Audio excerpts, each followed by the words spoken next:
I'd like to order french fries, a burger, and a milkshake. This is a library.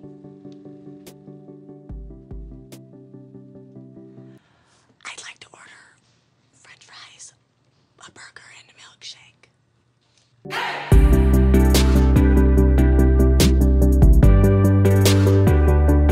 안녕하세요. 색에 대한 모든 것을 파헤치는 칼라만 씨입니다. 예전부터도 그렇지만 금발의 푸른빛의 벽안을 가진 백인은 오늘날까지도 정석적인 미인의 상징으로 여겨지고 있습니다. 하지만 이런 것과는 별개로 서양의 문화권에서는 금발 여성이 다소 부정적인 시선으로 그려진다는 것을 알 수 있습니다. So you're breaking up with me because I'm too blonde?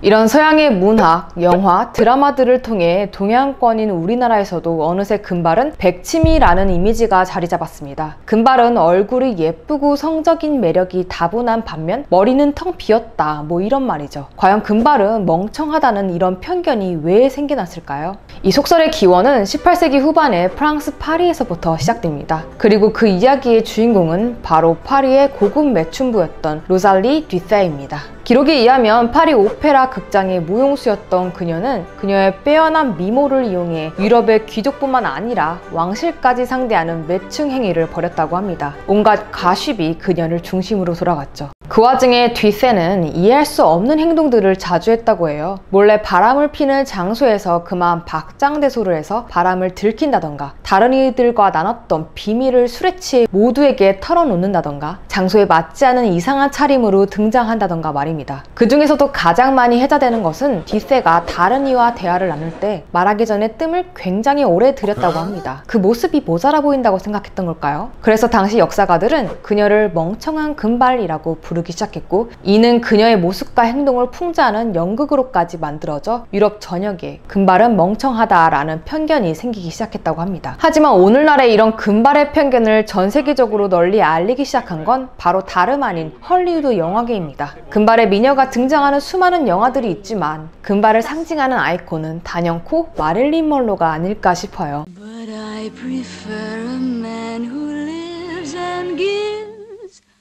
expensive jewels. 신사는 금발을 좋아해 라는 영화를 통해 금발은 예쁘고 매력적인 반면 머리가 텅 비고 돈이나 밝힌다 라는 고정관념을 더 확고히 시키는데요. 이와 동시에 마릴린 먼로 자체도 그러한 이미지로 바뀌게 됩니다. 그 후에도 먼로는 매력적이지만 멍청한 금발의 미녀 역할만 맡게 되었죠. 실제로 그녀는 금발도 아니었을 뿐더러 도스토옙스키의 소설을 즐겨 읽는 독서광이었다고 합니다. 그리고 이러한 고정관념은 현재까지도 통용되는 것처럼 보입니다. So if you're from Africa, why are you white?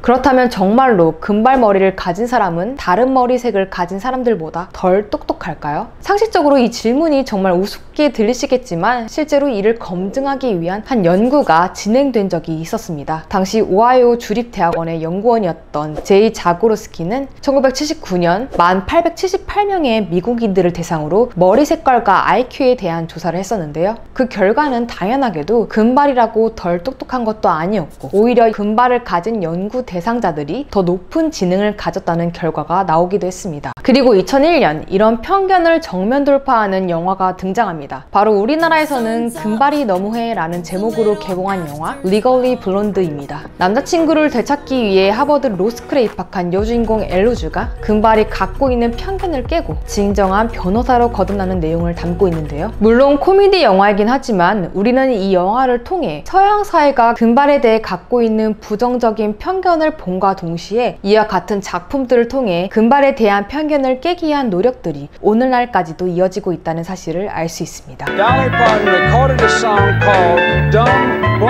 오늘 이야기도 흥미롭게 들으셨나요? 이번 금발의 편견에 대한 이야기는 제가 말한 것 외에도 훨씬 더 많은데요. 아무래도 빨간 머리와는 좀 다르게 조심스러운 측면이 있어 많은 내용은 생략하고 꼭 알아야 할 중요한 내용만 담아보았습니다. 다음에도 더 흥미로운 이야기로 찾아뵙겠습니다. 시청해주셔서 감사합니다. 칼라만이었습니다.